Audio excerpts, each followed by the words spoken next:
Kami dari kelompok 3 akan menceritakan cerita rakyat Timun Mas. Pada zaman dahulu kala, di Jawa Tengah hiduplah seorang perempuan yang sudah janda. Ia sangat mendambakan seorang anak sebagai penyambung keturunannya. Janda yang malang itu sering melamun. Bagaimana mungkin ia akan mempunyai anak sedangkan suaminya sudah lama meninggal dunia? Tapi keinginannya mengasuh anak demikian besar. Pada suatu hari, janda itu minta bantuan pada seorang raksasa sakti yang sedang bertapa. "Hai petapa yang sakti, tolonglah aku," kata janda itu. "Hidup ini rasanya sunyi tanpa kehadiran seorang anak. Anak laki-laki atau perempuan bagiku sama saja. Yang penting punya anak." Hehehe. Raksasa itu tertawa sambil menatap janda itu. "Baiklah, aku akan menolongmu, tetapi kau harus bersedia berjanji kepadaku."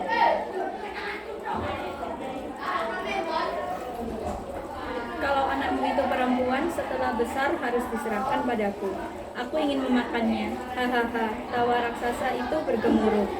Perempuan janda itu menyetujui perjanjian yang dikemukakan raksasa. Ia segera bergegas pulang karena hari sudah sore.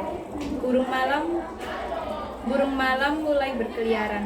Langit sebelah barat pun nampak memerah. Sebelum masuk ke rumah janda itu, singgah sebentar ke kebun timunnya. "Malam ini aku ingin makan belalap timun," bisiknya. Lalu ia memilih sebuah timun besar. Uak itu ditimbangnya sambil masuk ke dalam rumah. Saat hendak makan malam, janda itu mengambil pisau untuk memotong-motong timun. Baru saja ujung pisau menyentuh timun, yar, timun itu pecah menjadi 2. Keajaiban terjadi atas kehendak yang maha kuasa. Dari dalam timun tersebut muncul bayi perempuan yang mungil dan sehat. "Oh Tuhan, terima kasih atas anugerahmu," teriak janda itu. Bayi ajaib itu menangis dan meronta-ronta dalam pangkuan si janda. "Oh anak manis, jangan menangis sayang," wujudnya. "Apa saja permintaanmu tentu kukabulkan." Tetapi suara janda itu terhenti tak kala raksasa pertapa itu muncul di hadapannya. "Nah, anak perempuan, bukan? Jangan lupa pada janjimu, setelah besar kau harus menyerahkan padaku." Raksasa itu mengancam. Waktu berjalan dengan cepatnya. Bayi mungil itu kini telah menjadi gadis kecil. Ia sangat periang dan rajin bekerja membantu ibunya. Si janda memandang dengan perasaan sedih, sebab semakin besar anaknya, semakin cepat akan menjadi milik raksasa. "Mengapa ibu selalu melamun?" tanya anak gadis itu, yang diberi nama Timun Mas. Nama itu diberikan karena ia keluar dari dalam buah timun. "Ibu sedih, Timun Mas, karena ingat perjanjian dengan raksasa sakti. Bila kau besar nanti, ibu harus menyerahkanmu kepada petapa raksasa. Dia akan menjadikanmu santapannya. Setiap tahun dia memakan gadis remaja supaya tetap sakti. Hal inilah yang selalu ibu pikirkan. Aku tidak mau kehilangan dirimu, Timun Mas." Timun Mas mendekati ibunya. Ibunya tidak perlu terlalu sedih. Ibu tidak perlu terlalu sedih memikirkan hal itu. Tuhan Maha Adil, Bu. Suatu ketika akan dianugerahkan keajaiban lain kepada kita. Marilah kita memohon terus kepadanya. Suatu sore, raksasa sakti itu menemui ibu Timun Mas. "Sudah waktunya akan menengok Timun Mas. Sudah besarkah dia sekarang?" tanya raksasa itu. "Oh, dia masih kecil," sahut ibu.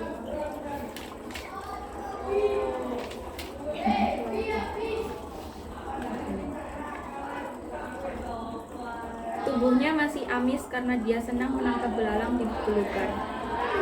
Ya, 3 bulan lagi aku ke sini ya. Awas kau tidak boleh ingkar janji," kata raksasa seraya pergi. Sementara itu, Timun Mas yang tengah bersembunyi, sekujur tubuhnya berkeringat. Setelah raksasa itu pergi keluar, "Apa kata raksasa itu?" tanyanya. "Ia ingin memakanku sekarang." Janda itu memeluk Timun Mas erat-erat. Ia berbisik sambil mengucurkan air mata. "Oh anakku, 3 bulan lagi raksasa itu akan membawamu ke goanya. Apa yang harus ibu lakukan, nak?" Sudahlah Bu, ibu tak perlu cemas. Yakinlah bahwa Tuhan bersama kita. Si janda itu memegang kedua pundak Timun Mas seraya memandangnya lama-lama. Keduanya kemudian sama-sama tersenyum. Timun Mas yang kini telah tumbuh menjadi gadis jelita. Rambutnya hitam, ikal, panjang, kulitnya kuning, matanya indah, tubuhnya tinggi semampai kalau ia berlari di belukar seperti kijang liar. Ia suka sekali memetik bunga mawar di dekat sungai. Bunga mawar itu diselipkan dekat telinga kirinya. Setelah lewat 3 bulan, raksasa itu datang menagih janji. "Hai mana Timun Mas," teriak sambil menggedor pintu dengan jari kelingkingnya. "Timun Mas sakit tuanku," kata si janda. Pagi itu dia memang menyuruh Timun Mas pergi ke dalam belukar. "Oh, dia sakit, sudahkah dibawa ke dukun?" tanya raksasa. Si janda mengangguk. "Sakit apa Timun Mas?" desak raksasa. "Mengapa kau tidak mengantarnya?" Janda itu mengatakan bahwa Timun Mas tidak mengantar. Ia sudah bisa pergi sendiri ke rumah dukun dan tidak akan sesat di jalan. Raksasa itu menengada. Ia membayangkan tubuh calon mangsanya yang cantik dan mulus tinggi semampai. Tiba-tiba saat itu mengeluarkan boneka emas dari dalam baju kulitnya. "Ini berikan kepada Timun Mas ya, jangan dijual di pasar. Katakan padanya boneka emas yang indah ini dariku." Raksasa itu berdiri di halaman dekat kebun Timun Mas yang sedang berbuah. Ia memandang sekeliling seperti sedang mencari sesuatu. Kemudian dia dengan terburu-buru. Sore harinya Timun Mas pulang dari hutan. Ia membawa bakul dari bambu yang bagus sekali. Selama bersembunyi ia mengayam bakul, tikar, dan keranjang. Raksasa itu tidak marah pada ibu, tanya Timun Mas yang sambil mencium pipi ibunya. Yang ditanya hanya menggelang dan air matanya berlinang di kedua pipinya yang mulai kering. Keesokan harinya raksasa sakti itu mulai datang kembali. "Mana Timun Mas? Bawalah ke sini. Aku ingin melihatnya," ia berseru sambil memanjangkan langkah-langkahnya. Si janda menyambutnya. "Timun Mas belum sembuh, dia pergi lagi ke rumah dukun," kata janda itu.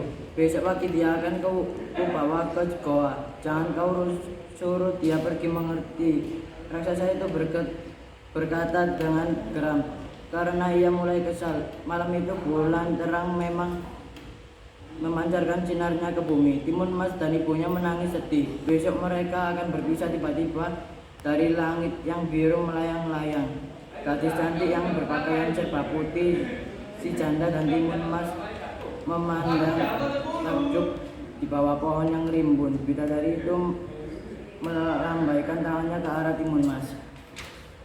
"Pergilah anakku," bisik si janda. Bidadari itu memanggilmu. Timun Mas menuruti kata ibunya, namun dia sangat takut. Sebentar ia menoleh pada ibunya. "Jangan takut Timun Mas, kau lihatlah ke angkasa. Keenam kakak turun dari angkasa untuk menghiburmu. Aku ini bidadari yang bungsu. Sebelum kita bermain dan bernyanyi, terimalah ini, biji timun ajaib. Kau dikejar raksasa, segera hamburkan. Yang ini jarum ajaib yang juga besar gunanya bagimu, dan yang terakhir ini garam." Keesokan harinya raksasa sakti mengamuk. Rumah si janda dihancurkan. Ia marah sekali karena sejak subuh Timun Mas disuruh ibunya lari ke dalam hutan. Namun berkat kesaktiannya raksasa itu hampir dapat mengejar Timun Mas. Jarak keduanya makin dekat. Timun Mas makin ketakutan. Siang yang panas dan terik membuat raksasa itu menjadi haus dan lapar. Timun Mas segera menaburkan biji timun. Dalam sekejap terjadi kebun timun yang berbuah lebat. Raksasa itu berhenti dan makan timun sekenyang-kenyangnya. Akibatnya dia tak dapat berlari dengan cepat. Ini ada kesempatan bagi Timun Mas untuk melarikan diri lagi. Namun karena langkah-langkah kaki si raksasa sangat lebar dan cepat, maka dalam tempo sebentar saja ia sudah hampir terkejar. Timun Mas ingat jarum pemberian bidadari, maka ia menaburkan jarum itu ajaib. Jarum itu berubah menjadi hutan bambu. Langkah kaki raksasa itu tersedat. Ia harus bersusah payah untuk berlari mengejar Timun Mas. Timun Mas terus berlari ketika raksasa semakin dekat. Ia segera mengambil karang pemberian bidadari. Tak kala barang ditaburkan oleh Timun Mas, tiba-tiba terbentanglah laut di luas. Raksasa sakti itu mati tenggelam di telan air laut. Dengan tewasnya raksasa sakti itu, Timun Mas merasa lega. Kini ia telah bebas dari gangguannya. Dengan segera ia kembali pulang. Dalam perjalanan pulang, Timun Mas berjumpa dengan seorang pangeran yang tengah berburu. Mereka berkenalan. Timun Mas diantarkan pulang. Sang pangeran itu rupanya telah jatuh hati kepada Timun Mas.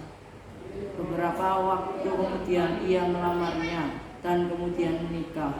Timun Mas pindah ke istana bersama si janda dan mereka hidup bahagia sampai akhir nyata. Sekian, terima kasih.